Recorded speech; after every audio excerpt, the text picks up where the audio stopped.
सावधान। आज हम लोग भारत के द्वारा निर्धारित एक लक्ष्य 2047 में भारत को विकसित राष्ट्र बनाने का सपना देखा गया है। उस संदर्भ में हम लोग चर्चा पर चर्चा करेंगे। हम सभी यह जानते हैं कि विकसित देशों की प्रति व्यक्ति आय विकास दर विकासशील देशों की तुलना में बहुत अधिक होती है। वहाँ की शिक्षा, वहाँ का स्वास्थ्य, वहाँ का जीवन यापन करने का तरीका, वहाँ का रहन सहन बहुत उच्चतर कोटि का होता है। भारत अभी भी विकासशील देश की श्रेणी में है।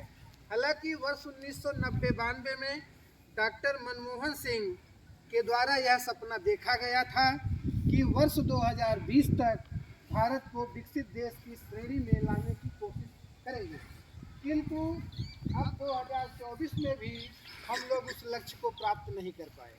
वर्तमान सरकार आदरणीय प्रधानमंत्री नरेंद्र मोदी जी के नेतृत्व में वर्ष 2047 तक भारत को विकसित राष्ट्र बनाने का सपना देख रही है। उसमें हम युवाओं का, आप युवाओं का, हम शिक्षक साथियों का क्या योगदान हो सकता है, इस पर हम लोग विचार विमर्श करें, चिंतन मनन करें और एक दूसरे से उन विचारों को साझा करें।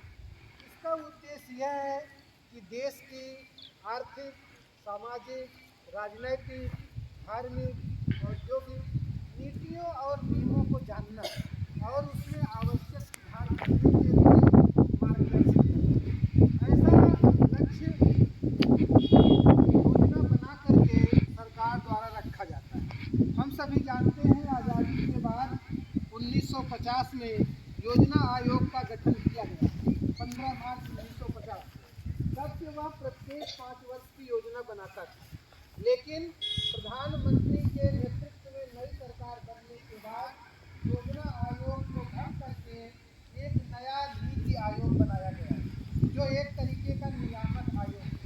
उसने अपनी रिपोर्ट भारत सरकार को प्रस्तुत करते हुए वर्ष 2047 तक देश को विकसित भारत की श्रेणी में लाने के लिए लक्ष्य रखा हुआ है। अब यह देखना होगा कि आने वाले वर्षों में भारत किस दिशा में आगे बढ़ता है, क्या वह विकसित भारत के लक्ष्य को प्राप्त कर पाता है या नहीं कर पाता है। यह जिम्मेदारी देश भर के सभी युवाओं के कंधे पर, नेतृत्वकर्ताओं के कंधे पर। हम सभी शिक्षक हैं, आप सभी भावी शिक्षक हैं, अभी आप छात्राध्यापक और छात्राध्यापिकाएं हैं।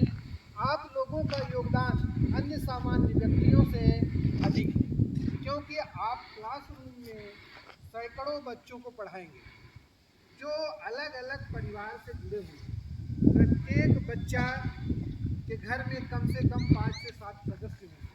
अगर आप 100 बच्चे को पढ़ाए तो इसका मतलब आप 1000 व्यक्ति को निर्देशित कर रहे हैं, परामर्श दे रहे हैं, सुझाव दे रहे हैं, अपने विचार को उनके बीच साझा कर रहे हैं।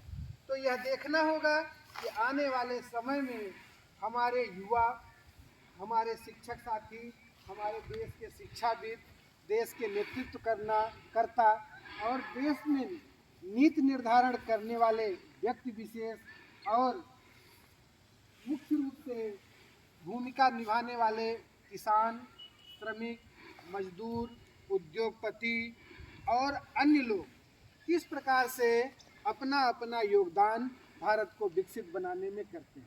इन्हीं संकल्पों के साथ हम लोग आज शाम के समय लास्ट की क्लास में आप लोगों के विचारों को लिखित रूप में आमंत्रित कर रहे हैं कि आप क्या सोचते हैं, क्या करना चाहते हैं, क्या योगदान दे सकते हैं। उसके लिए ग्राउंड में ही हम इस कार्यक्रम को आयोजित करेंगे और आपके विचारों को लिया जाएगा, उसको साझा किया जाएगा और आप क्या सोचते हैं उसका अवलोकन भी किया जाएगा। इन्हीं बातों के साथ हम लोग यह संकल्प लेते हैं कि हम अपना जो कुछ भी कर सकते हैं वह विकसित भारत 2047 के लक्ष्य को प्राप्त करने के लिए करेंगे। इसका मतलब ये नहीं है कि मेरे पास पैसा होगा तभी हम ये करेंगे। हम मानसिक रूप से किसी को सहयोग करके भी कर सकते हैं। जैसे आप रास्ते में चल रहे हैं अपने घर के आसपास पैदल, कोई आपसे कहीं जाने का रास्ता पूछ रहा है, आप उसको सही सही रास्ता बता दीजिए, वह भी एक नैतिक कर्तव्य है। यानी यदि आपके अंदर कार्य के प्रति अपनी ईमानदारी, नैतिकता, परस्पर प्रेम, सहिष्णुता, सद्भाव तथा समाज के महत्व को समझने की योग्यता आपके अंदर आ जाएगी, तो आपका इतना बड़ा योगदान विकसित राष्ट्र को बनाने में काफ़ी है, पर्याप्त है, क्योंकि उससे व्यक्तित्व का सुधार हो जाएगा। इस प्रकार बहुत सारे आपके अंदर क्या चल रहा है उसका विश्लेषण, उसका अवलोकन हम लोग आज शाम को करेंगे।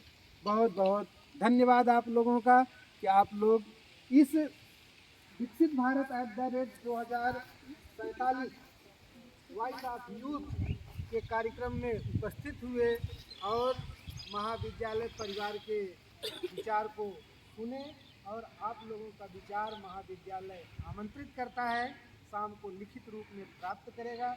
उसके अवलोकन के आधार पर आगे आपको मार्गदर्शन किया जाएगा। जय हिंद, जय भारत।